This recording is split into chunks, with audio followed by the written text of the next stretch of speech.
to Oops, All Apocalypses, a show where we explore the collapse of society by playing fun, tabletop role-playing games. I'm your host, Stu Masterson, and I'm joined by one Summer Boy. Summer Boy? Summer Boy, you're wearing a tank top. That is true. It's my only clean shirt. That's why I'm wearing it. I'm wearing my Oops, All Apocalypse brand merch right now. You know, I have a terrible, terrible confession to make. You haven't got any yet? I know. I have none of our merch.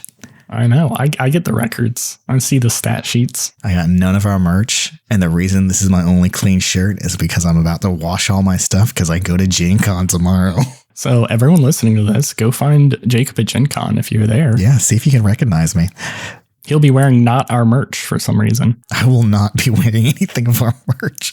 I'm so sad. I should have at least bought stickers or something that I could vandalize the streets of Indianapolis with. But yep, that would have been a smart call. But yeah, if you recognize my deep, sultry voice, say hi if you feel like. Otherwise, if you're going to Gen Con, have a fun time at Gen Con. Yeah, I'm jealous. Yeah, you haven't been to Gen Con in a hot minute. Have you ever been to Gen Con? Nope. My first ticket I bought was for 2020. Ooh. Yep, not a good start. That's a bad year to go to Gen Con. It's a bad year to do basically anything. Yeah, I had a lot of tickets for fun things that year that didn't pan out. I had an entire trip planned and purchased ahead of time, like a year in advance for going to Canada. We were going to go to Canada. We rented a campsite that we were going to do camping in one of the national parks there. We were going to go do the Tough Mudder. Then we we're going to hang out in Vancouver for a little while in a nice high-rise apartment that I rented. It was going to be a sweet, sweet time. But at least instead of that, you got to work in an ICU dealing with the pandemic.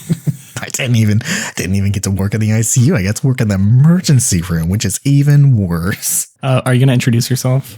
Oh, yeah, I'm Jacob. I play Ocean, a gentle giant who is currently, I guess, really bad at making friends and retaining friends because I think he's about to lose his best friend. We don't know that yet. We may or may not be joined by Brady during part of this episode. So everyone, just hold on to your seats and keep listening for him because at any moment he may come in. I know I'm going to get inundated with messages about conspiracy theories about Brady being dead or where's Brady. Brady's alive. We're just working on reconfiguring his robot suit to be able to still communicate in podcasts. But since he's not here today, we're going to do our normal approach. And instead of asking a Book and Ocean question, we're going to ask a Jacob question. Ooh. Focused in on you. And I've been thinking about a lot of TTRPGs lately. I've been reading a lot of cool Powered by the Apocalypse ones. I've been guesting on a couple things that are coming out pretty soonish. And it got me thinking, if you were in a real apocalypse, to tie it back to our actual podcast. It's a rarity. If you were in an actual apocalypse, we'll assume no good technology, not a lot of people around, but you have your own nice little cube of people that you survive with. So we've got a nice little settlement that we're just kind of surviving in with some friends. What would be the one TTRPG, tabletop role-playing game for our listeners who don't know, that you would want to be able to play? Oh, man. Can only have one. That's a pretty tough question. I know the real answer is we would try to remember all of the rules for all the ones we like and force people to learn them. But if I had to pick one and my brain was wiped, to be honest, I don't think I would pick a PBTA game. And my rationale for that is PBTA games live and die by the setting that they're built for. Like they're purpose built for one specific narrative framework. And so if I picked a PBTA game, I would essentially only ever be able to play in that one setting. It's not medium agnostic enough. Exactly. That you would be able to cover a bunch of things. So you're going to say GURPS. Is that your answer? I hate GURPS though. I hate GURPS. Oh, no, we're going to lose our two GURPS fans who listen to this. The only GURPS fans left on the internet. I would probably pick 3.5e of Dungeons and Dragons. And my rationale for that is there's so much content designed for that system and so many rule books that have come out. Heck, you could throw the entire Pathfinder library on top of that. That one system would give me hundreds and hundreds and hundreds of days and weeks of possible content that I could go through. That's a real power gamer move. You would have enough, if it was like a copy of this, you'd have enough paper to be able to like build bridges and things. Yeah. And also with it being, if we have literally no technology and all this stuff, but we're still like in a survival situation where we're not, thriving, but we're living day to day and we're just kind of minding our business. I kind of want a crunchy system so I don't get bored out of my mind. I'm about to disagree with you very heavily, but I do understand what you're saying. I think it makes sense. I think you have good justification for your bad choice. Okay. Plus, it's such a generic, boring ass system. I can reflavor it to whatever setting I want. Yeah, you could really do anything. That is something I didn't think about for the answer I'm about to give. I didn't think like, oh, can I cover a bunch of different topics, which that is important, especially you're getting a random sampling of people around you. So you may have people who are not fans of one thing. Like if you chose Monster of the Week, some people may be like, I've never liked or seen Buffy and Supernatural. Yeah, you pull out your system. It's like, all right, guys, this is the only game we have to play, and it's the only one we'll ever get to play. I've got Magical Girl Adventures. Yes, I'd love it. See, but to counteract that point, I'm not saying you're wrong, but okay. I used to have a trunk full of one-page RPGs. So everywhere I went, I could just grab one and try to run it. And I'd usually give people like a few options. And I'd always find people who are okay playing even these super hyper-specific ones. Okay. It was not too difficult to get people, especially if there's not a big mechanical overhead. I think with like a 3.5 edition, you're going to have some people who will never even want to learn it. Maybe if they see you all having fun, they will. Yeah. But if they have nothing better to do, they got nothing better to do than to sit down and read my crunchy rule books. Yes. What else are they going to do in their free time?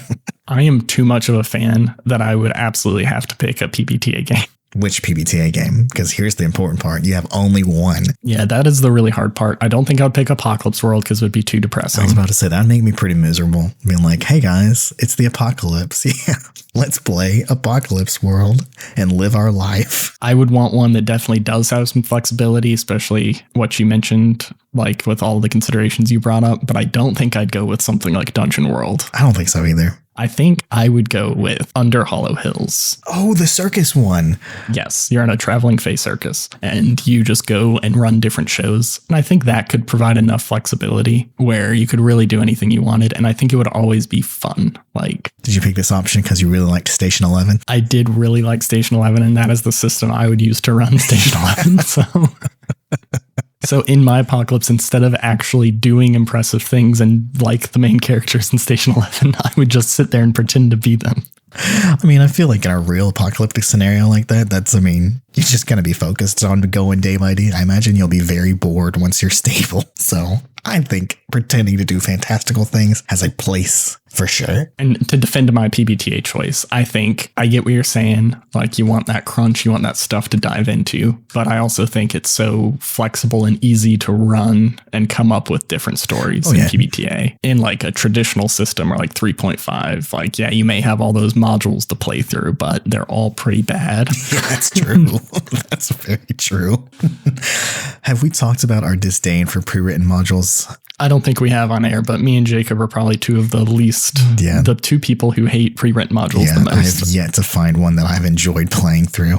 We should save this discussion further for our episode 60 because I really want to have this discussion on the air. Yeah, you want to talk about it for 10 total minutes. For possibly longer. I could talk about it for hours. That's why I brought you into this podcast, because we do literally the exact opposite, where nothing is prepared for, which is about to be very evident. What are we doing today, Brady? Brady's not even here. Brady can't chime in. That's it. We can do whatever we want. Yeah, today's going to be absolutely wild. So let's go ahead and get to that action.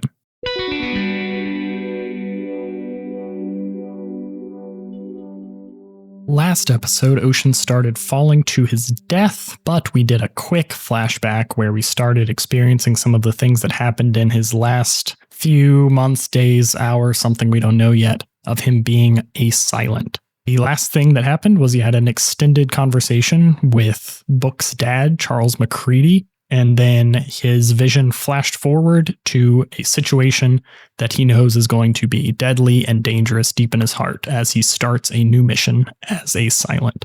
So let's start with that. right when you slam the door closed behind you, not because you're angry, but because you have to. It's a heavy door. As the door slams behind you, your vision jolts forward to you in a locker room where you get ready, where you get up all in your silent garb usually. And there's an alarm going off, not an angry alarm. It's like a fireman's alarm. Yeah, letting us know that it's about to head out. Yes, it's time to get shit done. So you start getting ready. There's a bunch of people around you also getting ready. Kara is notably not with you, and you're in a little special role this time. As you go up, there's a big screen that prints out all the people who need to go with their name, their expected role, and any specialized equipment they need to bring. And it's just your guys' responsibility to go grab it, get it ready to go. You've been in a lot of different roles, honestly, throughout this. You've even been like point man on some of these. You've been running the show. You've frequently been a computer expert for some reason, especially when it's like just the you and Kara team. But this time you're under a bottom column of people who are like ancillary roles. And there's a little heading that says expected casualties. And then it says medic, and it adds you under there. And it wants you to make sure you have all your good healing gear ready to go. So basically something big's going down that they expect there to be some friendly casualties that they'll like your healing assistance. Okay. So not your normal role. Yeah. Ocean turns to the guys that he's kind of prepping up with and is like, any of you guys heard what we're about to do? Yeah, we're going to a heavily fortified area. There's this compound. So this place called the Waterlocks. We got to go there, and there's we got to perform some mechanical activity to reset up some hydroelectric power. Okay. But we're expecting resistance. All right. Let's get it done. Okay, you ready? He slams you too hard on the shoulder. Smash cut. You're rolling out in your special medic Humvee. In your medic Humvee, there is another silent with you. You don't work with him too much. His name is, I need my list of good names. I almost gave him just a human name. That would have been such a miss. Jeffrey. Like, that's not right. There's a man with you that you don't work with too much. His name's Crab, and he is a mechanic. He does a lot of the upkeep on the Humvees and things. You've probably not worked with him as much, but maybe outside of work, talked to him a good amount because you have a proclivity for those sorts of things as well. Crab and Ocean. That's a pretty good combo. Yeah. And he's in the front seat with you.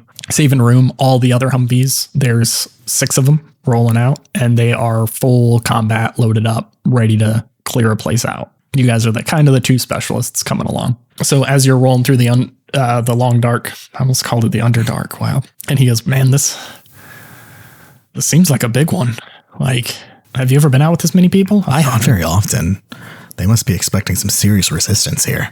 Yeah, it's pretty funny. I'm here to turn one valve. Turn one valve? I don't know why they need me for that. Yeah, while you're driving, he unfurls these schematics on your dashboard. And he's like, yeah, I'm turning this one to reactivate the flow to go through the turbine that charges the hydroelectric power. And then that should feed right back to what we can control at the tower.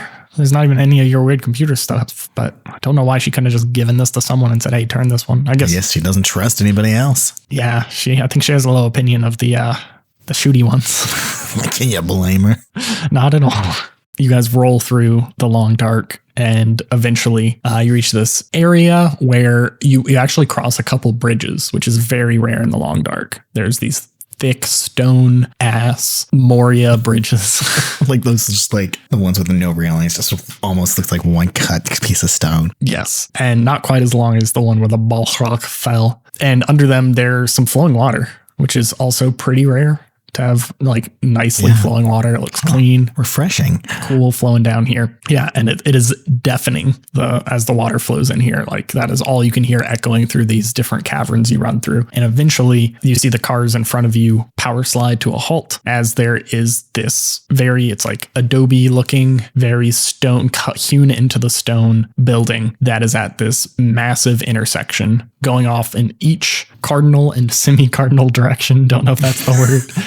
There's different flows of either water or dry paths coming out of it. And right now there's one big, huge flowing river basically going from east to west underneath it is all you can see right now. And you guys are coming up along that, approaching this area. And as you power slide, you see there are lights on in it. And there are certainly at least a few dozen people kind of moving around.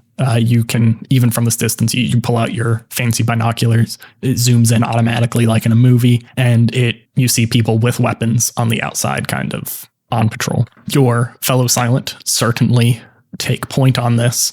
A small one of the Humvees, all the Humvees stop, their lights immediately cut off all the way. One of them opens up, and this seems to be the sneaky people, and they move forward, staying low. They have this dark camouflage that makes them barely visible in the darkness here. And a few minutes later, you hear a few suppressed shots as most of the outside guards fall to the ground. Oh, shit. Everyone else slams open their doors and starts rushing in. You know you should be following them. Ocean's like, Ocean grabs Crab to duck him down. It's like, get down, Crab. And that point, he grabs his weapons and he pops out of the car and starts heading towards the rest of the crew. I guess grabs his weapons and his equipment. Yes, your important medical equipment. As you charge forward, give me a do battle roll. Oh, that's right. I'm using a virtual dice roller. I was looking for my dice. I was like, what do I do with it? Do battle's different now. Yeah, let's redo battle. You have to roll 2 pairs of dice at the same time, so good luck with a digital roller. 2 pairs of dice. Assign one to attacking and another to acting under fire. Interesting. So I guess it just functions as you rolling, attack someone and attack somebody and act under fire, basically.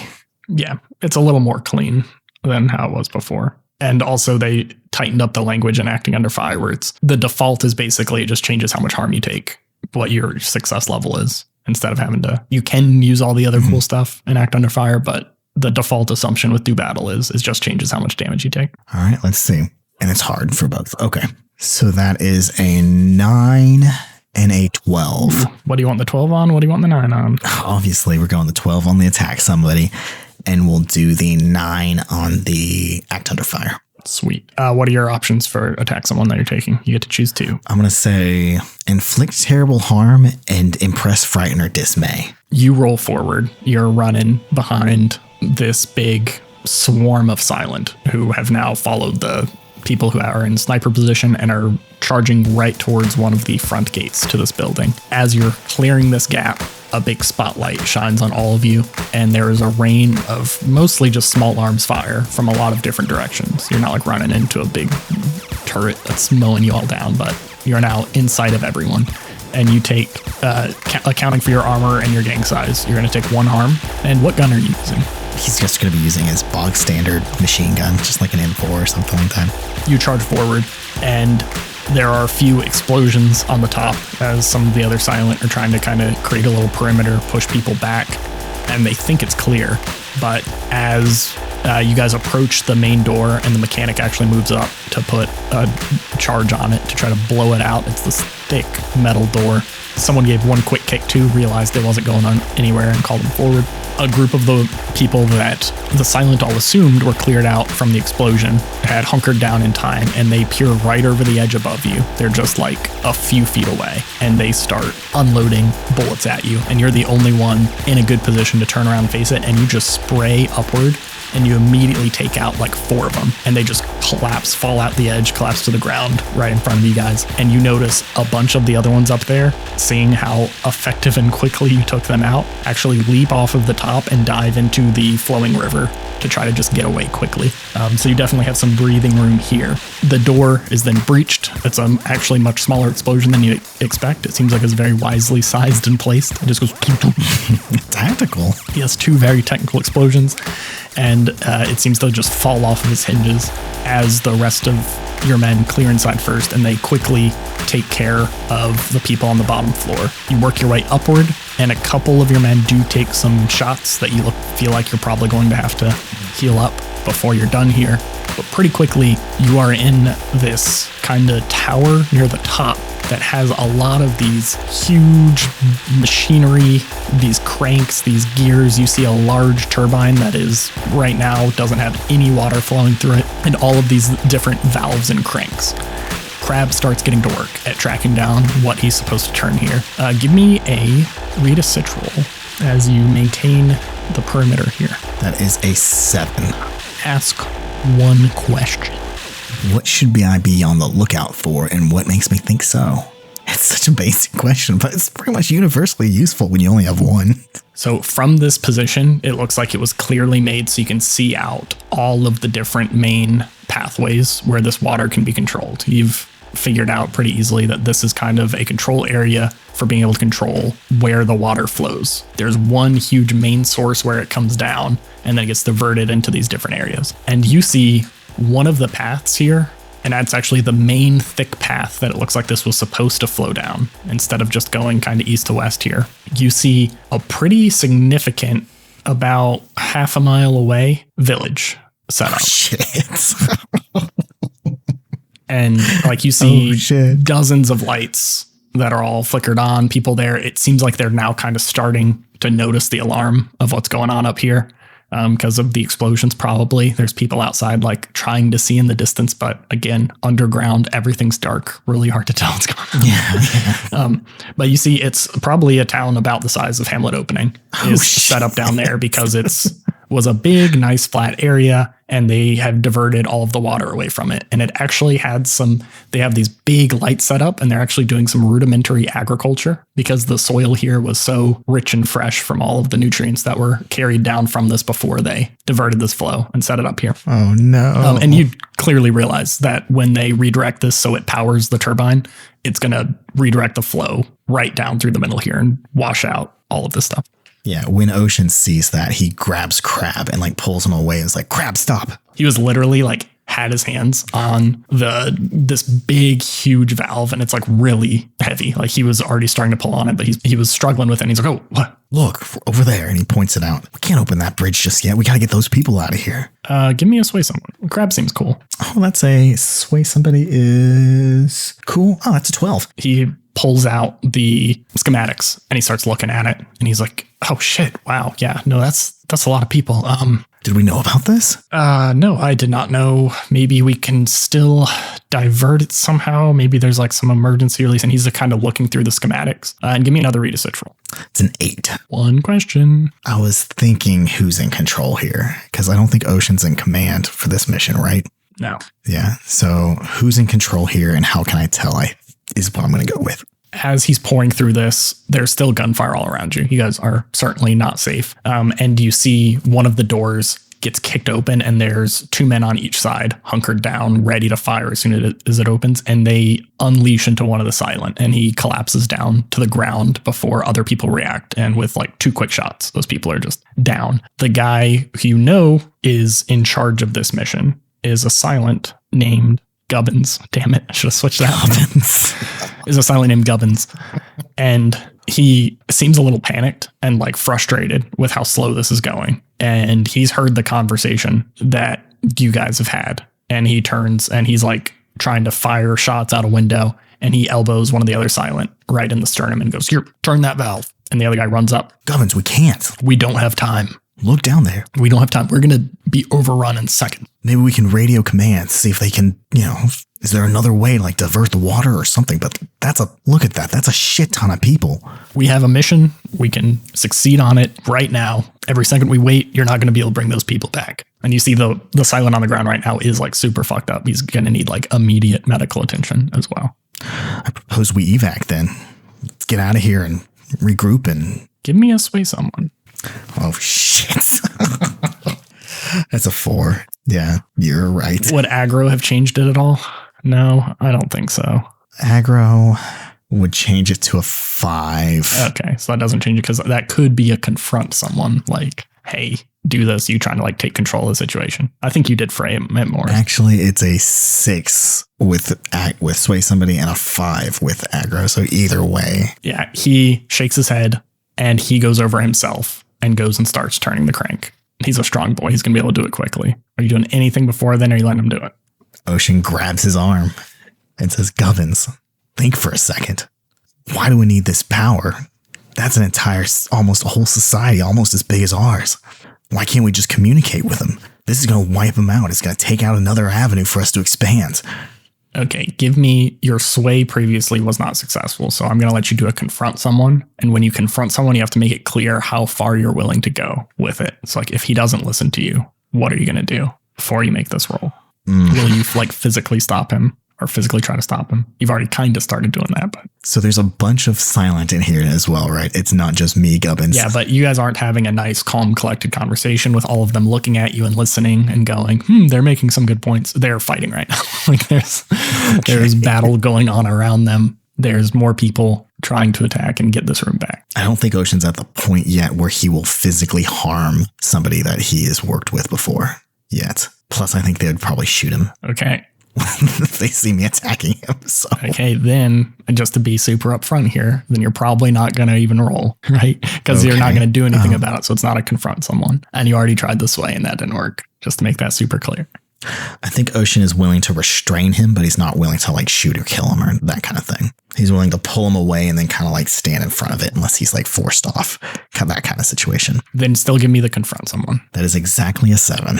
Okay. He is still going to push through, but because of that success, you're going to get a +1 forward on him. He basically decided to suck it up and take you fighting back and try to get this mission over as soon as possible. So now give me an attack someone. God damn it. That's a 5. A 5? I'm normally so good at fighting people. It's all these 12s are coming and biting me in the ass now. You charge forward. He seems to completely ignore your pleas against him. Like he hesitates for a fraction of a second, but then there's a big explosion that rocks the foundation of this building. And he just tries to force his way through the turn. You go up to try to pull his arms off of it. And he, in one swift motion, as he turns the valve, he elbows you hard in the sternum. You take 0 harm because of all your armor, but give me a harm move. Okay. That is a 5. Oh my God. With that, he hits you right in a very important spot. And you actually feel like bile shoot up to the top of your throat. And you actually stagger down and are unable to even get to your feet for a moment. Like the wind is completely knocked out of you. This man, there's a reason he's in charge. He is a very strong guy. And you didn't realize he had this like metal elbow pad on that just plunged into you right in the little soft spot under your sternum. And he finishes cranking that. And this turbine immediately starts spinning to life and water rushes underneath you. And you see Crab looks like super worried. And he goes up to the edge and watches as this water just tears through this village and it just rips all of the tents and rudimentary buildings apart. And it's just a nice, calm, flowing river after just seconds. By the time your vision focuses, Grubbins literally grabs you by the scruff and like pushes you back down the stairs while most of the people who are trying to defend this area are just like panicking and trying to run away and going back down towards where the city was. And he drags you all the way back out to the Humvees in this freshly wetted ground as your vision fades out.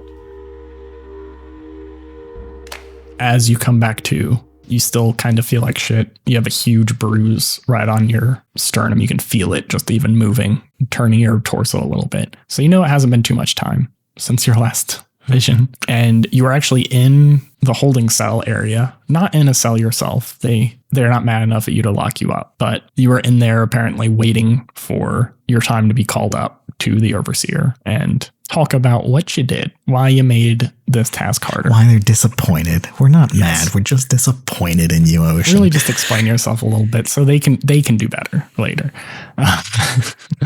And while you're waiting here, the elevator dings open and you see Kara and she looks a little worried and she comes in and she's like, hey, what the fuck happened out there? There's so many people, Kara. We just killed them. What do you mean? Did it go bad? Was the fight bigger than they thought? No, there's a village that had built up underneath where the hydroelectric dam was letting out. The whole village, they had farming and everything. It was pretty sizable. It was larger than I think anything I've seen so far. Like a full functioning society. I tried to stop them, but they opened the dam anyway and Oh shit. they're gone. There's nothing I could have done. I tried to stop them. Well, maybe they didn't know, like, that it was going to be like that. And like, it can be hard in the moment. Like we've all done some shit we're not proud of. I could have regrouped though. I wanted to talk. I wanted to call the overseer, see if they could redirect the water flow. We could have done something. Yeah, that's pretty heavy. What'd you do? Like, why are you in here? Were you just mouthing off too much? I may have attempted to assault Grubbins. Yeah, Grubbins is a bit of an asshole though, so. He's got an iron elbow though. Yeah, Hold my shattered rib. let me look at that. And she kind of pulls your shirt up and then she's going to healing touch it and remove all the pain. And oh, hell yeah. You feel way better. Hell yeah. You can move around. The bruise immediately yellows. Why did we even need to do this? it's not like we don't have enough power. Yeah. What's another hydroelectric dam gonna do? It doesn't even supply nearly as much power as those cores did. It just feels so pointless. No, I agree. And she looks like pretty nervous and tries to talk really quiet, that I'll try to keep it slightly louder than. And she goes, yeah, like, I know, I agree. Like, we've done this so much. Like, how many nuclear plants have we gotten together? And like, those power cores are supposed to be able to power like city blocks by themselves, like huge amounts of power. And then, yeah, dams now. Like, I didn't even know there were dams underground. That's crazy. But no, I agree. There's got to be a reason though. Like, maybe we need it for all the cheese we get. Is the cheese worth it, Kara? You don't want to ask me that question. Like, Don't make me choose between cheese and a small village of people, because I'm not going to like the answer. But yeah, no, I agree. It is not great. But what do you think we can do? Like, I don't know. I guess we've never tried to like convince the overseer to do other things. We just kind of go along with it. I'm just going to go up there and explain what happens and take whatever punishment she offers. I don't think there's much else I can do besides explain myself and justify why I wanted to abort the mission. Yeah, I'm sure you'll be okay. Like, she's real smart, you know? Like, she'll understand. She'll understand, I know. I can't see her just wiping out a town like that if she was aware of it. Yeah, this is probably going to come back on Grubbins. What a dick. Yeah, huge dick. Can't wait for the later boss fight against Grubbins. Yeah. It'll be like the Metal Gear Rising Revengeance. Ocean's throwing the punches and he's just standing there. You hear a little ding, ding, ding. Security guard in here goes, oh, she's ready to see you. All right. Wish me luck, Kara. Yep. Good luck. And he heads on up. I'll see you soon. I'll meet you back in the cafeteria when everything's fine. Sounds good. Kind of pats you on the back, and you go up the elevator. As the doors back open, you're in that big illuminated pathway, and the hologram appears.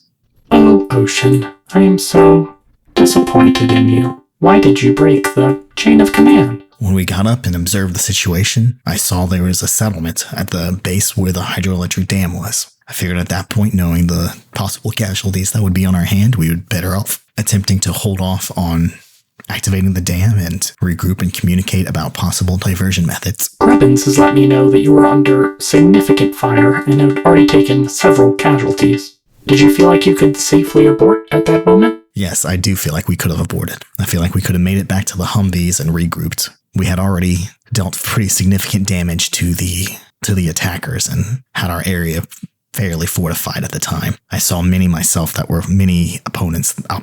our opposition were actually fleeing and leaping from the rafters due to our significant force. She waves her hand in front of her, and the screen behind her that was showing a bunch of different deer and Nosferatu previously switches to a top-down Call of Duty battle map of exactly where you were. And it looks almost like a live feed, like it's super high quality. And you see your little dots marked with your different names. Like you see yourself, Ocean, there moving along. And the little dots move around, and it's exactly how you remember the battle. And you actually give me a read a Sitch roll.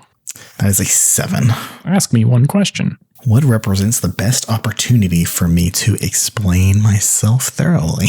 Okay, that's good. Or to explain my point of view? And how can I tell? You see those dots move forward exactly how you remember it. You also notice that it does include little dots for the people who are defending it. And it even includes on little outskirts dots for all the people who are in that village. Oh, shit. And those play forward, moving onward. And you see some of the dots like flick out as you go along. And then it pauses. This is the moment where you decided to try to take the chain of command into your own fists. And you notice here that looking closely at those dots, pretty much what you said before is true. Like most of the people were trying to get away and had felt like the battle was pretty much lost, but there were still people engaged in combat. And she says, analyzing this moment, and a ton of numbers fly up on the screen next to it, just huge amounts of statistics that are incomprehensible. We would expect 1 to 3 additional casualties if we had stopped and revectored towards your decision.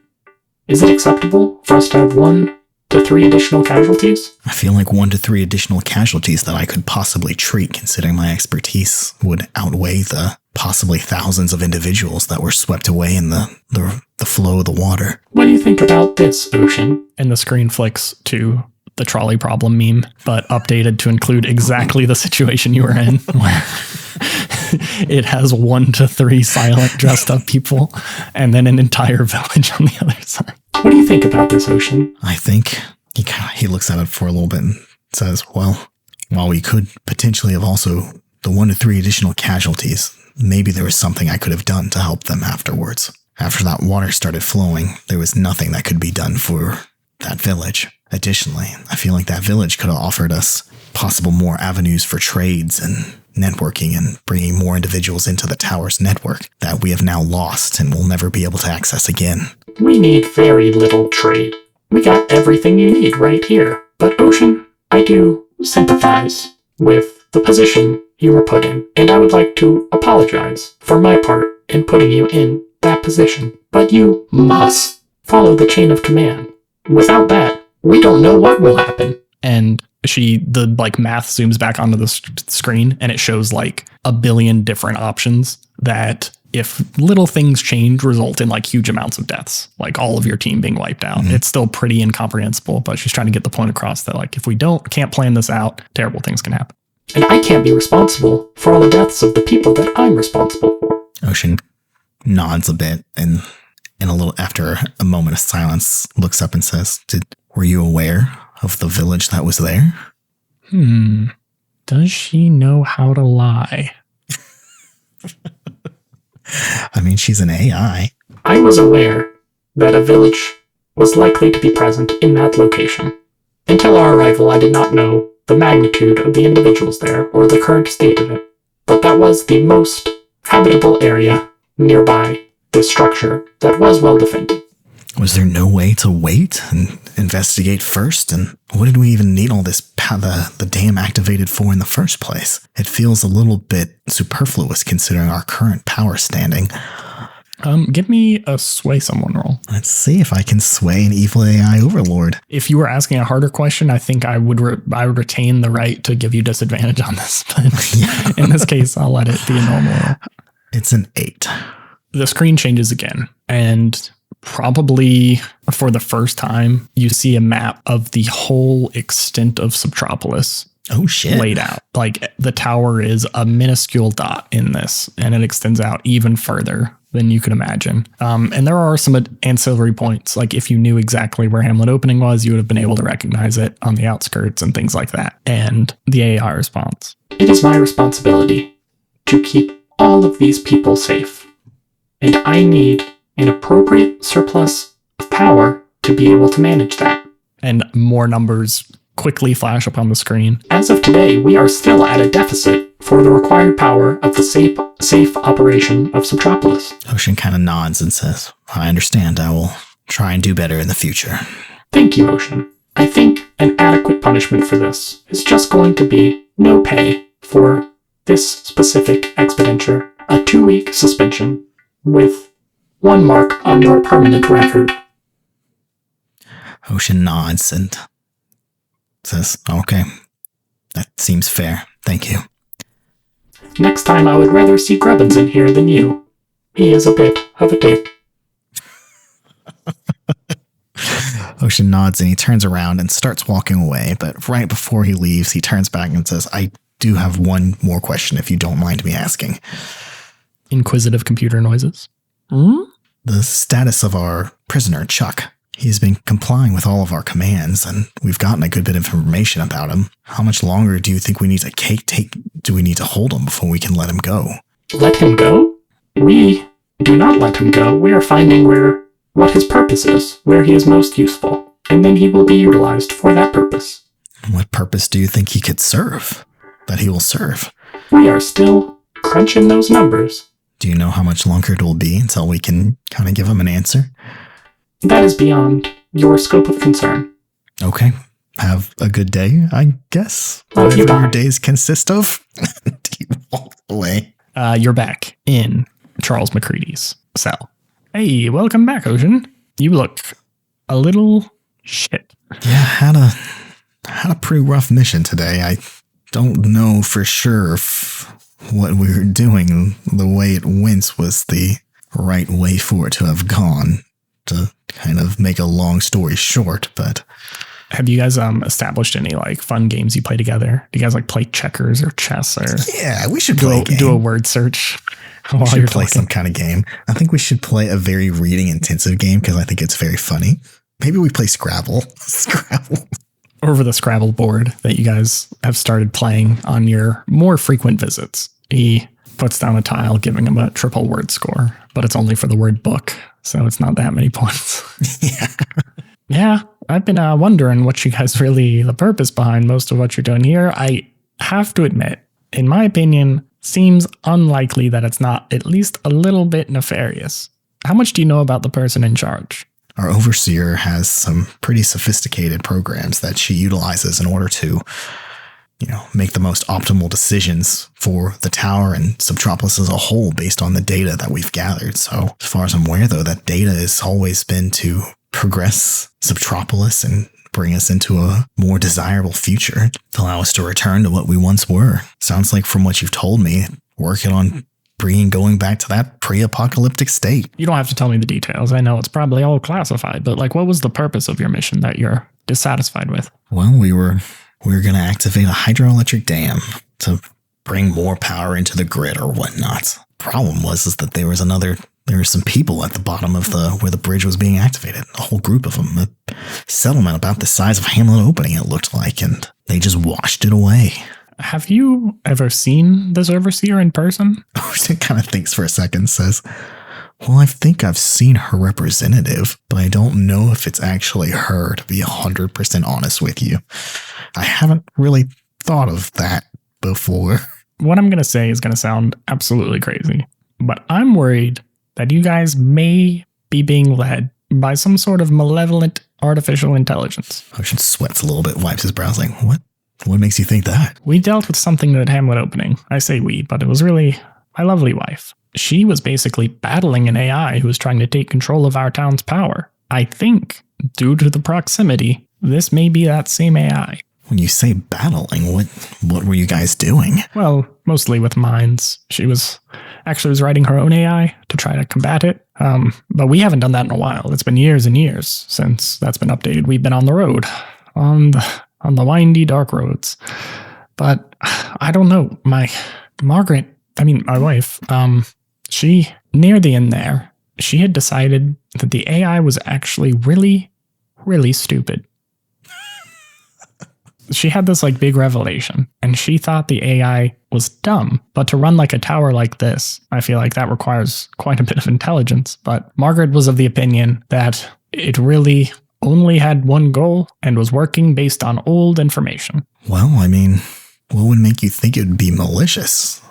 Regardless of whether the one in charge is an AI or not, up until this mission today, I've never had an instance where I once thought what we were doing was wrong. All we're doing is making a better society for us here, and the only times we've ever fought people are people that are fighting that shot at us first. In Hamlet Opening, it would not give us enough power to survive. Barely trickling enough for most of us to be okay, but it was not enough for us to grow. It was not enough for everyone to have what they needed. But there's surely enough power for that. So we assumed it was a little bit malevolent. What's life in Hamlet Opening like, if you don't mind me asking? Oh, there's this real dick in charge.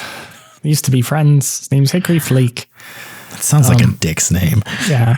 He owns the substation that basically connects our little tiny mini separated grid that Margaret helped set up to the Subtropolis grid.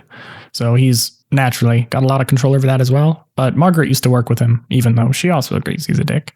But used to work with him to help try to get us as much as we could to be able to power everything. And the town itself, there's great people there. I love a lot of people there. Some of my best friends. But there's just not enough. Everyone's always struggling. It's always, how do we get to the next week or even day while we're there? I'm sure before you came here, you know what it's like out there. It's miserable. Well, I'm going to be honest with you. I don't really know what life was like before I was here. I don't really remember much about really anything prior to joining up with the tower. All I remember was, at this point, I think he's comfortable it's all pretty comfortable talking to him. I think I came down. The first thing I remember was escaping out of a pod that was brought down. It looks like it came crashing through the ceiling of the cave. What the hell? He looks like super interested. He like puts his elbows on his knees and he's leaning forward and he's like, what? That means to have the force necessary to go through. What was the shape of this pod? Can you describe it? And where was this located? Will you like give him all the information? Yeah, he'll give him the information. He trusts the guy at this point. I feel like we've probably been, we're Scrabble buddies at this point. He takes a piece of paper and he starts like scrawling on it, like and you look down and it's like hard math equations. He might be good with computers, but that shit don't make no sense. If that's true, I think you came from orbit. From orbit? Yeah, let me explain. Not the gum and not the drink. The hell is orbit? You came from not just the surface, you came from above the surface. What the hell is above the surface? That doesn't make any sense. Oh God, this is so hard to explain to people who haven't read hundreds of books. They used to be back at least 2 to 3 apocalypses ago. We used to have, like a car, right? Yes. Yeah, I've obviously seen cars, so I don't know why I said so cautiously there. Yeah, I know cars. Okay, imagine a car that it can't quite fly, but it drives in a huge circle around really anything. Just like, imagine you're on like a racetrack going in circles. We had cars that could do that so fast that they would miss the entire planet. Ocean looks at Charles with raised eyebrows. Says, Charles, I thought you said not to lie. I thought we were going to stop lying to each other. No, this is a real thing. What are you feeding me? This sounds like bullshit. Yeah, it's a little more complicated than that. That's basically what it was. We had these vehicles that could actually rotate at a fairly consistent altitude above the Earth. We actually used them for crazy things like communicating and internet. The Google machine that you guys have used to run on that. And I think the only thing that could pierce the Earth to the level that you're talking about would be something that was in an orbit like that, but then stopped missing the Earth. But why would I have been up there in the first place? I don't know. Maybe it was... He looks like he immediately drains of color. And he looks like he's trying to figure out justifications for like something he doesn't want to admit. And he's like, I don't know. Maybe that's just, I don't know. Do you think there's something wrong with the surface? Maybe the surface isn't okay. I got to get to Book. I got to get to Margaret. I was going to talk to you about that. They said they're working on finding a place for you in the tower, but it doesn't sound like they were planning on letting you go. But if they're finding a place for you in the tower, you could work with something like me, and then you could go check them out yourself. Does that happen often? I don't know. I'll be honest with you. Ocean thinks back and says, I haven't seen it happen myself, but they said they were working on finding a place for you, so. I don't have time. Honestly, if we left tomorrow, I would probably have just enough time to get to the baffles. We gotta go. This has to be done. Especially Book's gonna have to get ready. He's gonna have to pack things, have supplies to be able to get there. And he can't, if his mom's not there, I'm worried he won't be able to figure it out himself. He's a smart boy, but he's still a boy. Well, he's actually 17 right now. Yeah. Ocean thinks for a second and says, well, I am under suspension. Maybe I can get authorizations for us to go check out Hamlet opening. That would be absolutely wonderful. Okay. I can't make any promises, but I'll see what I can do. Smash cut, you're in the mainframe room again. Your normal credentials actually don't work now since you've been suspended. So you're going to have to do something even fancier to try to get into this. So give me another get to work roll. Okay, that's an 8. You are able to get access to the underlying data of this giant database that tracks all of the people who've been in the tower, but it's completely unstructured. You're having to comb through this. You can't just query for specific information. You can't just double click a picture of some dude and follow it to where it's going. You're digging through data, but you're able to remember a couple of the people who have been in the holding cells. You remembered their names enough to piece it down. Maybe you talked to a couple other people. Maybe Kara helped you, but some way you've been able to track a couple of those names. And there is something that has different stages of their status within the tower that you're able to find. And it says incarcerated. And then on another date, it says open for reassignment. And then it says reassigned to. And for these 2 people you're able to find, you're looking it down. One of them, it says One of them, it says cafeteria work, and the other one, it says Japanese game show. Ocean writes down those two names and the places that they're supposed to work. Okay. And then just to check, he looks up Charles's name. Charles is in the reassignment stage, but you're able to dig into that part a little bit more, and you can find some of the information on how they're making that decision. And it's basically identifying different skill sets. And there's probably maybe a minor moment of panic that a lot of the information that's in there sounds like just from things that he's like said in conversations to you. Oh, shit. Oh, shit. It's certainly not just things like you submitted in a report or told people. There's all sorts of like, oh, he has knowledge of these sorts of things. Something I've been listening to. Okay. And then just to humor him, Ocean also looks up himself and Kara. Google themselves. Yep. The only weird thing, like you may find some kind of interesting things about what the AI thinks you're good at. I'll let you come up with what those are, though, if you think of anything funny.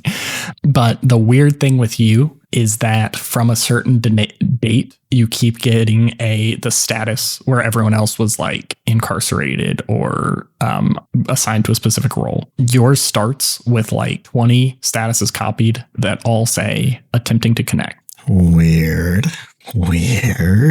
Is there anything exciting for Kara, or is it? No, she actually does have one attempting connect right at the beginning, but then the dates line up right with yours where it says interview scheduled right after hers. Like hers says attempting to connect once and interview scheduled. And then you got like 20 in a row and then interview scheduled at the exact same time, like to the millisecond. Bizarre. Okay. Well, after getting that information, Ocean looks at the two names of the individuals and where they're stationed. And first thing he does is he checks out the cafeteria.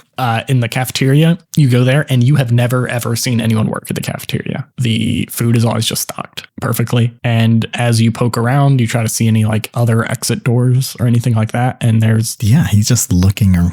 Nothing abnormal, nothing where you'd see like a chef work or someone who is actually stocking things. And anyone you feel comfortable asking, like Kara, also is like, yeah, I've never seen anyone in here. I assume they restock overnight and stuff like that. And she says, I've tried to come here at like 3 a.m. before for some late night cheese, and the elevator button doesn't work. Is there any cameras? Yes, there are cameras in most places. They are very small and nondescript. You probably didn't realize there were cameras for a long time, but then eventually through some of your jobs, you've probably had to go look at something. Yeah. Okay. After that, he goes and tries to, there's like a TV studio. Is that what it's called? There's a whole bunch of floors they are almost named like different channels. Yeah. He looks to sees if there's one like game show or entertainment or something like that. There are several that are game shows. There's actually a specific Japanese game show floor. Oh, perfect. The entire floor dedicated to Japanese game shows. Okay. He tries to activate it and go there. You hit the button and it does work. It lights up. It brings you up to a floor. And as it opens up, you don't see anyone else in there. It's a fully dark room. But as you go in, there are a whole bunch of screens that aren't showing the types of things that you see necessarily in the cafeteria. It looks like raw, Jacob would know, like raw director footage or multiple camera views of the same thing. But it looks like someone's filming live sets, basically. Yeah. For a bunch of things. And there are a few on right now. But you see at perfect timing, the person that was assigned to this role, his name is Harvard 2. Harvard 2? Yes, Harvard 2, like the sequel to Harvard. And as happenstance, right when you walk in this room, you see one of the shows is getting kicked off, and it's Unbeatable Banzuke. And it comes on and it flashes. There's words on the screen. And it says, Unbeatable Banzuke with your host, Harvard 2. And he's talking and introducing contestants on this show. But there's not like any filming going on where I'm at. It's just like screens. Yeah, you can't, there's no exit door to this room. Yeah. It's literally just screens, just the elevator. The elevator opened right into this pitch black room that just has a bunch of screens on the wall. And there's no doors or anything. Nope. But this guy looks just like the person that you remember being in that cell. Okay. You had to heal this guy up a lot. That's why you remembered him. You talked to him. It actually took multiple days to get them all together. So you talked to him a few times, got just like an okay acquaintanceship, not like a deep friendship or anything, but enough to remember his name and what he looked like. And it looks just like that guy. He looks happy. He's smiling big for the camera and running the show. Is there anything off about the footage? Like Ocean just intently watches it for a while, trying to check and see if he can figure out. Yeah, give me a Rita Citral. This has been a roller coaster of different things. It really has. That is an 8. An 8? Ask me one question. I wish What Haven't I Noticed was a question like Monster of the Week. That would have been so good here. The Monster of the Week question is so good. I think what I should be on the lookout for and what makes me think so is relevant to what I'm trying to figure out. Okay. Because basically he's looking at it and trying to see if there's anything weird or anomalous about the footage. What should I be on the lookout for? You're watching it, and there's also contestants which have their own names I'm not coming up with on this show. And you're watching it go on. It's actually a really fun show. I have not seen it, but I do love Japanese game shows. They're wild. It's a very good one. As you're watching, there are a couple things that seem really weird. One of the contestants seems to move not like a human. It's almost creepy, uncanny valley level. Like it's not terrible. It's not like I am a robot, blah, blah, blah. But it's too smooth or something. Yeah, this is a very physical show, and they actually do really bad on it. This one person you're watching who seems to move almost robotically. And yeah, the movement is weird, and their facial reactions seem to lag behind like a little bit. Like when they start slipping off of this giant ball, their face takes a second to react to that sudden stress, when most people, their face would probably be the first thing to react. And then one of the other contestants, there's 3 contestants, it seems like they almost phase through the corner of something as they're going alongside. Like they may not be all there, but you cannot tell for certain. Like everything seems a little weird, but you can't tell if the host has anything weird with him or if the last contestant does. But it definitely seems odd. At this point, Ocean leaves the Japanese game show studio and goes to another studio, whatever studio is right above. The button right above it is dating game shows. There's more lit screens in this room. It looks identical. The room itself looks the same, but the screens are all showing different things. They have the Newlyweds game here. They got Eliminate is on this. They have Blind Date and a few more that I can't remember from 20 years ago. But as you inspect this, it's probably even more apparent that some of these people, there's something wrong with them, especially for these very dating based shows where people are talking about, there's the show Baggage. Have you seen that? There's the show Baggage, where one of the player contestants, all their baggage makes literally no sense. It's like when they undo the little bag briefcase or baggage case they have there, it says stuff that would not be what a human would consider baggage in a dating scenario. It'll be like once ran a 9.2 mile and things like that. But nothing nefarious. It's not like grinding people to a... Yeah, it just seems weird. Okay, at that point, Ocean looks at all of in the elevator that tells you the floors. Oh, yeah, there's an elevator guide. There's a name for that. I just don't remember the directory. A directory. Ocean looks at the directory to see if there's anywhere on the directory that mentions like casting room or filming studio or Yeah, you actually remember when you came here, you went to the audition room, was where you entered the first time. That's definitely the closest. There's no straight up a filming room or anything like that. There's theaters that you actually came up with yourself when you asked you this. Theaters, and then there's all background production type stuff. There's a whole editing floor. There's a whole music production floor. All sorts of things like that. From watching the footage from the various different studios he was watching, has he seen anyone in those footages walk around the tower? No, not. And he has not seen Harvard 2 or anybody else since? Nope, since they disappeared from the detainment floor. I've got a very more than likely possible theory on what the fuck is going on here, but I don't know how to have Ocean discover what that theory is. So what were the things it was saying that Charles was good at? It was saying literary knowledge, mathematics, adventure, and danger defying were the 4 currently highest ones. It has a bunch of metrics next to it on how it's calculated, and those were switching places a bunch. Interesting. And cool voice.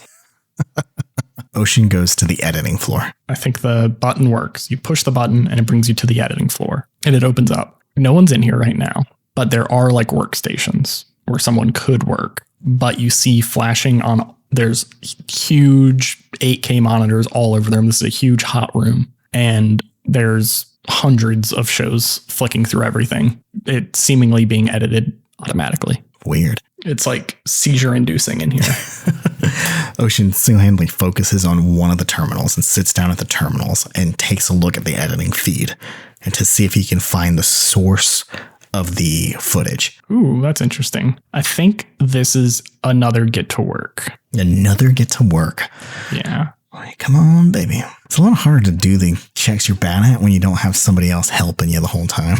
Ooh, that's a good one, though. That's a 9.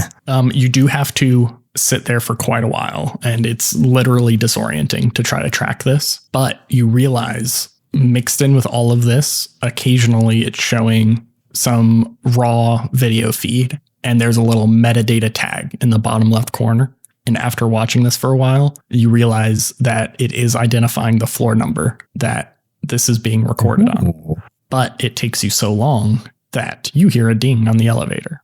Oh, shit.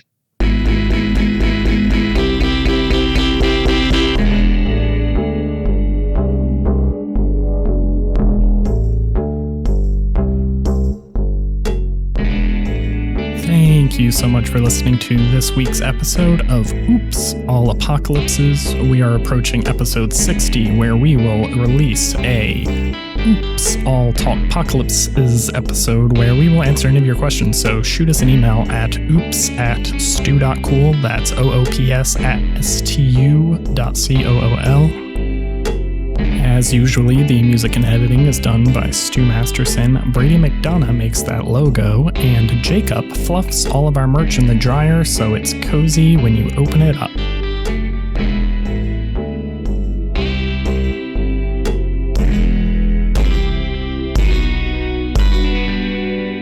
Love you, bye.